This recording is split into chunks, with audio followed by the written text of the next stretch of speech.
Paolo Avellino, pressure na samahan si Kim Chiu sa Seoul.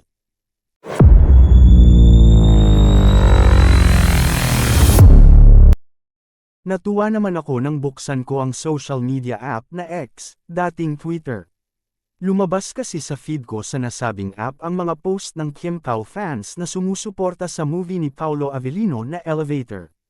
Palabas na kasi ang nasabing movie sa isang streaming platform simula noong Miyerkules. Maski nga iba ang kapareha rito ni Paolo ay full support pa rin ng Kim Pao fans at may pinapatrend pa sila sa X na Elevator now on Netflix. Samantala, nabasa ko rin sa post ng mga Kim Pao fan na sana raw ay masamahan ni Paolo ang kanyang ka-love team na si Kim Chiu sa pagtanggap nito ng Outstanding Asian Star Award, Philippines, sa Seoul International Drama Awards 2024 na gaganapin sa September 25 sa Yoido KBS Hall sa May Seoul, South Korea. Nakakakilig nga raw na personal na makikita ni Paolo ang pagtanggap ni Kim ng kanyang unang international award. Magpa-pressure kaya sa Kim Pao si Paolo at samahan sa Seoul si Kim.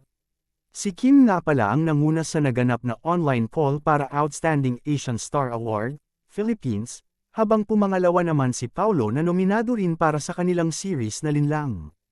Sa kasulukuyan ay ginagawa ni na Paolo at Kim ang kanilang unang movie na My Love Will Make You Disappear, na ipapalabas na sa mga sinehan ngayong October.